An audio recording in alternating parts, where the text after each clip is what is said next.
I'm back. Rodrance for the Black and White Network. If you're new to the channel, hit subscribe, pound the like button, and as always, thank you guys and gals for watching. So I got up to this morning. Trending. I mean, the world exploded. But I'll have to admit, a lot of people, and this is how Twitter has become, you can tell something has changed because the Washington Post was absolutely getting obliterated for this. Now, I do believe that there are probably some low information, low IQ voters out there that still will believe this, and you will never convince me that a leftist radical media outlet like the Washington Post didn't use this on purpose. Even if they knew it was going to be for only a limited time only. You notice I didn't jump out there and make a Jeff Bezos slam Joe Biden video. Yeah, he slammed him. He did. But the fact is, they've been pushing a bullshit narrative for what, a decade now? A leftist narrative? So no, I'm not going to jump out there and celebrate them. And they are absolutely part of the problem. This is the New York Post. Washington Post deletes tweet that George Floyd was, quote, shot by police. Shot by police, yeah.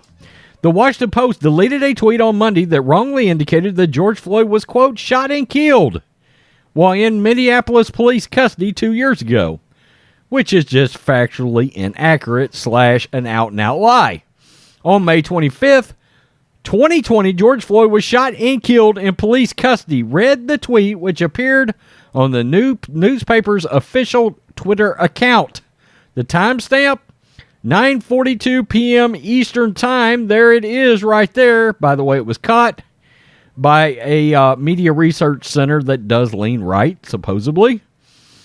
Curtis Houck. Man, you guys just barely escaped the wrath of Nina Jankowicz and her Ministry of Truth. Not only did the Washington Post mess up in their tweet about how George Floyd died, they did the same thing on their website. And this is their website headline. How things have changed in your community since George Floyd's death? ? On May 25th, 2020, George Floyd was shot and killed in police custody. So that tells you right there. I mean, they just didn't do it on Twitter. They carried it over to their actual official website. Floyd, a 46-year-old black man who was arrested by 4 Minneapolis police officers on May 25th, 2020. Bystander video showed one of the officers, Derek Chauvin, press his knee on the back of Floyd's neck for more than 9 minutes as he lay on the ground first.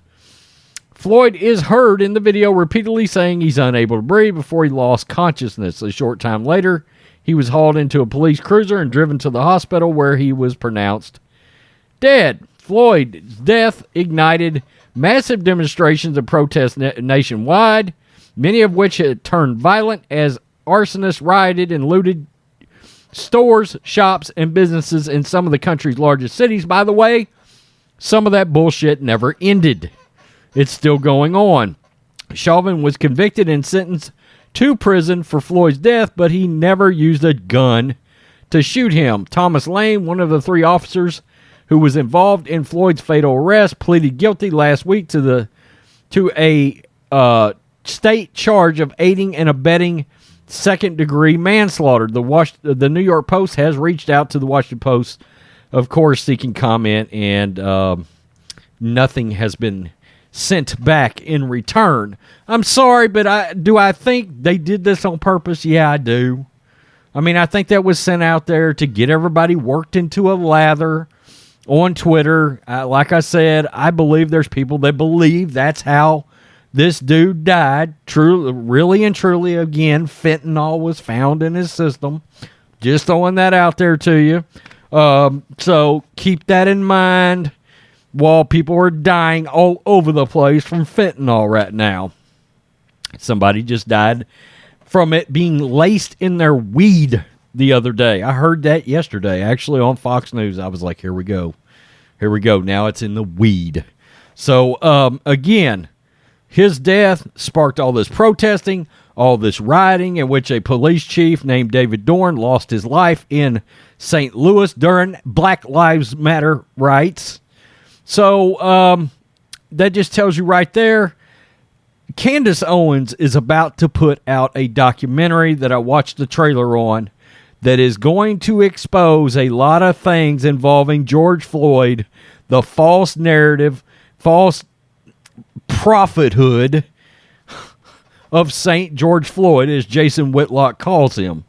Okay, and some people are going to speak some truth about George Floyd that knew him personally, several people it looks like, and kind of about how maybe this wasn't the best guy to latch onto and prop up as a national icon / hero. This was not Jesus Christ, by the way. Well, I'm talking about George Floyd. That'll piss some folks off. Don't really give a shit at all, if that makes you mad.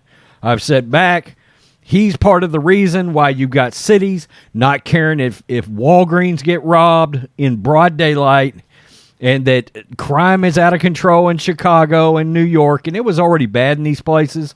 But when they started defunding the police, the bottom just dropped out.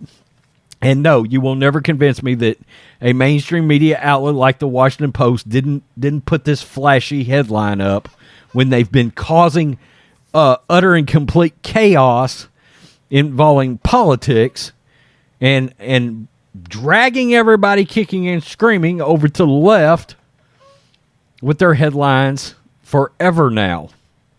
It is what it is. It's bullshit is what it is. Tell me what you think, Black and White Network supporters.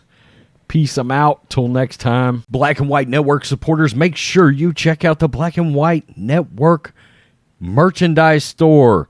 Link in the description. Use promo code USA First, all one word. USA First, all one word. 25% off now.